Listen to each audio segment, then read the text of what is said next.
अब बात करेंगे संविधान बदलने की मांग। शुरू हो गया सियासी बवाल। एक निजी विचार के बाद देश की सियासत में आजकल एक नया मुद्दा उठ खड़ा हो गया है, नए संविधान का। दरअसल प्रधानमंत्री नरेंद्र मोदी के आर्थिक सलाहकार परिषद के अध्यक्ष विवेक देबरॉय ने एक अखबार में नए संविधान की मांग करते हुए लेख लिखा। फिर क्या था, विपक्ष को बैठे बिठाए सरकार को घेरने का मौका मिल गया।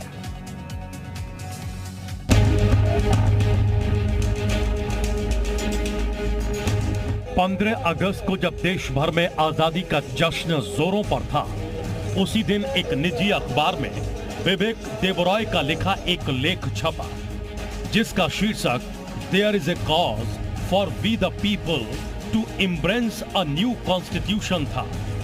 इसमें उन्होंने लिखा, अब हमारे पास वो संविधान नहीं है जो हमें 1950 में विरासत में मिला था। इसमें संशोधन किए जाते हैं और हर बार वो बेहतरी के लिए नहीं होते।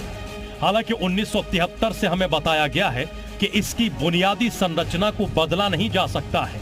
भले ही संसद के माध्यम से लोकतंत्र कुछ भी चाहता हो, जहां तक मैं इसे समझता हूं, 1973 का निर्णय मौजूदा संविधान में संशोधन पर लागू होता है।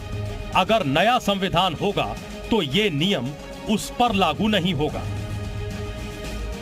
विवाद बढ़ने पर देबरॉय ने सफाई देने में देरी नहीं की और सबसे पहले अपने बयान को निजी बताते हुए प्रधानमंत्री की आर्थिक सलाहकार परिषद को उससे अलग किया।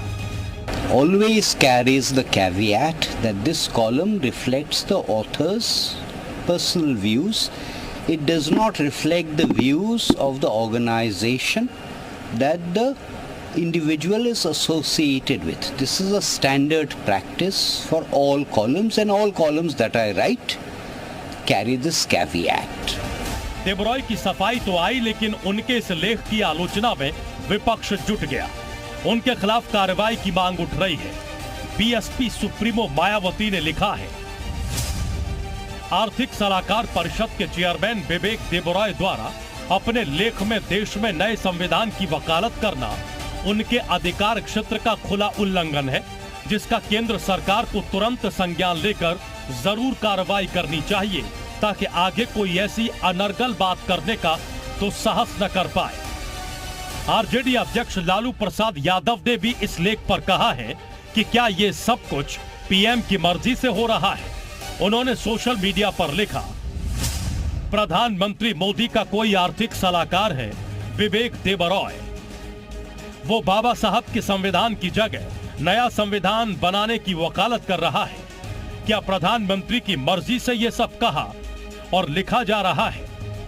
विपक्ष का आरोप है कि देबरॉय ने बीजेपी और आरएसएस की नफरत से भरी सोच को फिर सामने ला दिया है। वो एक नया संविधान चाहते हैं जो उनके फायदे के लिए काम करे। वो एक नया विचार चाहते हैं ताकि इतिहास को तोड़ मरोड़ कर पेश किया जाए। भारत इस तरह की कोशिशों को कभी स्वीकार नहीं करेगा। ब्यूरो रिपोर्ट, जी मीडिया।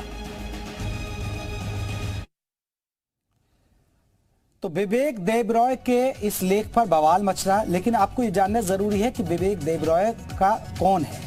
विवेक देबरॉय की बात करें तो आपको बता दें, इनका जन्म मेघालय के शिलोंग में हुआ। 25 जनवरी 1955 में ये शिलोंग में पैदा हुए थे। भारत के विख्यात अर्थशास्त्रियों में शुमार है। आपको बता दें, मशहूर अर्थशास्त्री है और भारत के मशहूर अर्थशास्त्री में इनकी गिनती आती है।